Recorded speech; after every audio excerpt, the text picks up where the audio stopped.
As the Russia-Ukraine war continues, many industries have sanctioned Russia, including Hollywood.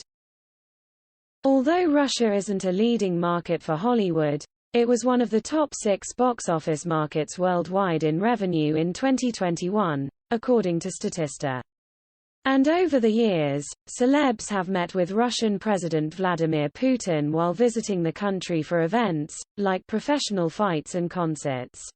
Here's a look at some celebs who either once hobnobbed or briefly met with Putin. Mickey Rourke. Mickey Rourke recalled meeting Putin when Rourke had a professional fight 4 years ago in Russia. "I had the time of my life, the people couldn't have been nicer, more polite, more respectful.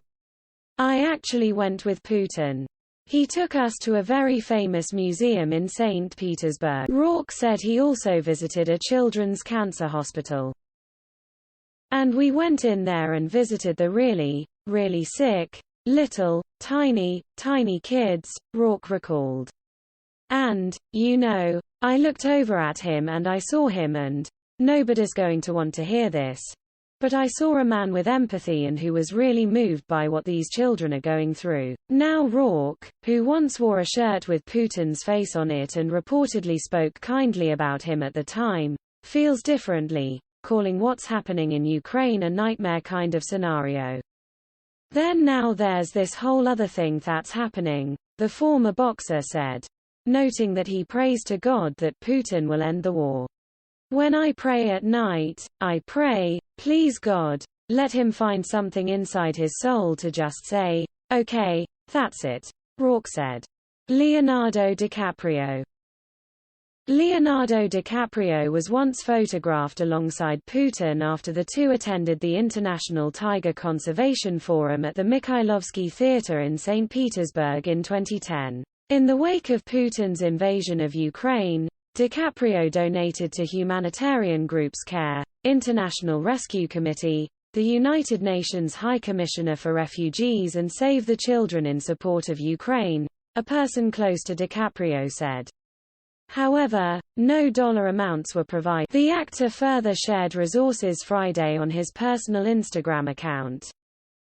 "The victims of warfare in Ukraine have lost everything from their loved ones to basic materials for survival," he wrote, alongside photos from Ukraine. Humanitarian organizations like at Save the Children, at CARE.org, at Rescue.org and at Refugees are on the ground, dedicating their personnel and resources to support families and innocent. Oliver Stone. Film director Oliver Stone, who previously worked with the Russian president for the documentary The Putin Interviews, told KCRW's Robert Scheer in early February that the United States media had no proof that Russia intended to invade Ukraine. Stone was proven wrong when Putin launched his attack on February 24, and Stone subsequently made a statement condemning Russia's aggression. Although the United States has many wars of aggression on its conscience, it doesn't justify Mr. Putin's aggression in Ukraine. A dozen wrongs don't make a right. Russia was wrong to invade. Stone. Gerrard Depardieu. Gerrard Depardieu, a reported friend of Putin, has taken a stance against the Russia-Ukraine war. The French actor became a Russian citizen in 2013 to avoid taxes, according to the New York Times. In a letter to Russian state television he wrote, "I love your president, Vladimir Putin, very much, and it's mutual." Before Putin launched a full-scale attack on Ukraine, Depardieu went on French television to say, "Leave Vladimir alone." Once the war began, the French actor denounced it but didn't call out Putin specifically.